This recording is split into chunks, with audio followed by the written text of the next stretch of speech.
Welcome to another tutorial where we'll make this lap clock in Blender. This is another prop that you'd be hard pressed to get a good photo scan out of, and forget AI model generation. That stuff just doesn't work with something so specific and not really documented super well online from what I could see. So when it comes down to it, you just need some modeling skills, and they're ones we'll go over right now. To start, let's drop in our reference image, rotate 90 degrees on X, move it back a bit, and make sure it's at the center. Every key I press is displayed at the bottom left of my screen. From here, add a circle. Our clock is an octagon, so let's give it 8 vertices. Rotate so the flat bit is on top. In this case, that was 22.5 degrees or half of 45 degrees. For now, just add 3 loop cuts on each of these edges. The reason we're doing 3 is because we want a nice center line when we use the mirror modifier later. Extrude these in now, scale them down, and right-click Loop Tools and Circle. If you don't have Loop Tools, you just need to enable it in your preferences. Shift-Alt-Q takes us to this handy 4-point view, top, front, side, and whatever we started with. I'm just extruding and scaling in some details. I'm turning on snapping as well by holding down Control.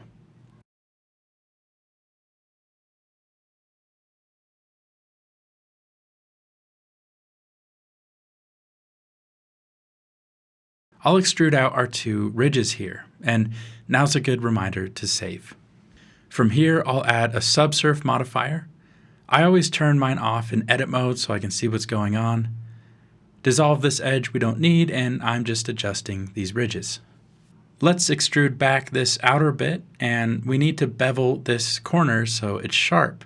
The problem is that sharp bracing crease extends well beyond where we need it, and we get this ugly sharp bit on the front. To fix it, add a loop cut and hit E to swap the edge reference. That way it's nice and straight. Now with the knife tool, we localize this bracing edge loop. Just redirect the flow to our point down here, and we can dissolve what we don't need. Simple as that.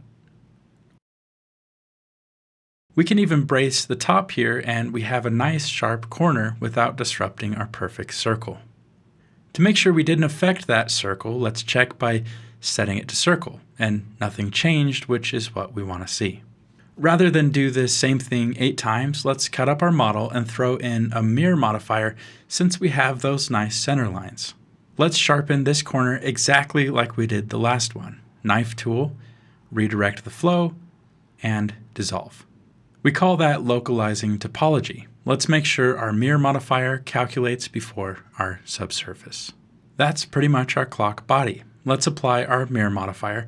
I'll cut it in half and add another mirror modifier, but this time just from left to right, not from top to bottom. This way I can start to work on the handle at the top. For the handle, we'll use a familiar pattern. Add loops where we need them for the handle, but we'll use our knife tool to redirect and dissolve what we don't need. Let's add a loop cut and bevel up here to centralize where our handle comes out the top. Now we just grab the face, extrude, and start to position things. Make sure we don't have an inside face up here. Let's add a cut for the handle and brace that with a bevel. Now we can select the whole handle by growing our selection and press I to inset, then O to outset. This performs the very handy outset operation. Now we can grab some edges we want to be sharp and add another bevel. In our Tool tab, let's go to Options and turn on Auto Merge. This way we can quickly merge some points by holding down Control to activate snapping. Turn off Auto Merge when you're done, and that looks pretty good in object mode with the subsurf modifier. If it looks good and clean in Sub D, that's good for me. I'm not worried about the topology. Let's apply the mirror and check one more time to make sure our circle is still a perfect circle. Looks good. Control Z to bring back the mirror modifier. Now we'll create these little plastic bits for the wheels to mount onto. I'll just let you watch this one since I'm not covering anything new, just using the same theory you already know, localize topology by redirecting the flow of edge loops. Now's a good time to share with you I have a goal. If we can get to 500 supporters on my Patreon, I can keep doing this full time, and we'll even start hiring artists from the community to help make props for the library, as well as for use in our indie series. That's what this has been about since the start for me. I really want to support other artists, and right now I'm asking for your support to build this community. Supporting gets you access to hundreds of props, exclusive trainings behind the scenes, and it supports me. I want to keep creating free trainings like this one, because free trainings are what launched my career. But I can only do that if I get support, and that only happens if you, watching this, actually pause to consider supporting the things you want to see more of. Because the harsh truth is, without support, these videos from me eventually disappear. With that, our extrusion is done. I'll apply the mirror and check for a perfect circle one more time. For the wheels, we'll start with a circle, then scale and position them. I'll use the Ctrl-Alt-Q view again to have a look at a few different angles at once. Nothing special here, just more extrusions and scaling to get the shape of the wheel as I see it in the reference. I'll let you just watch this bit.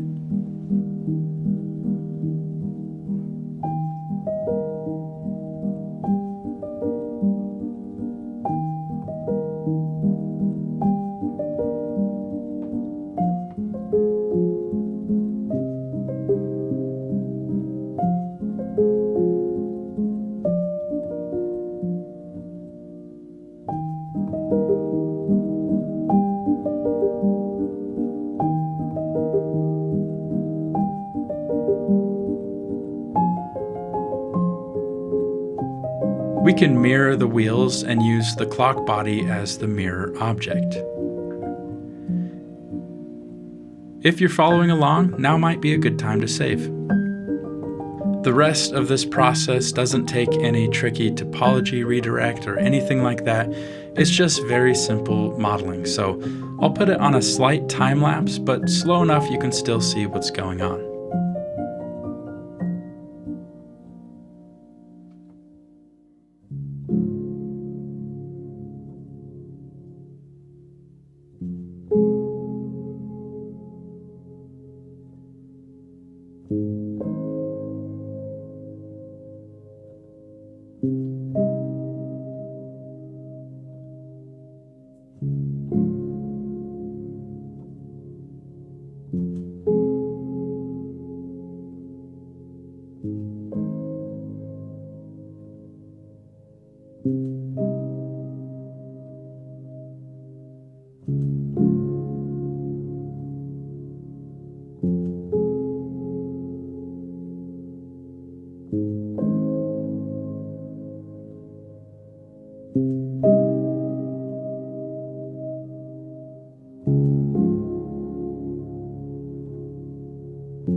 Here we're pretty much done with the model, so I spent some time joining mesh together and assigning some very basic materials. This isn't a texturing tutorial, so we won't really get into that, but this is the final result. So far we've modeled a lifeguard chair, a water polo ball, and if you're on the Patreon, I showed you how I created my lane lines wrapped around this lane line storage roller. Now we have a lap clock.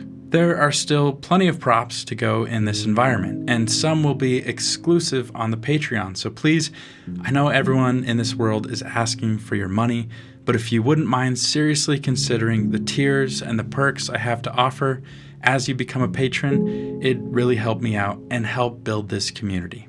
If we can get to my huge goal of 500 patrons, it'll give some real stability to this community and my tutorials. Thanks, and I'll see you with the next prop.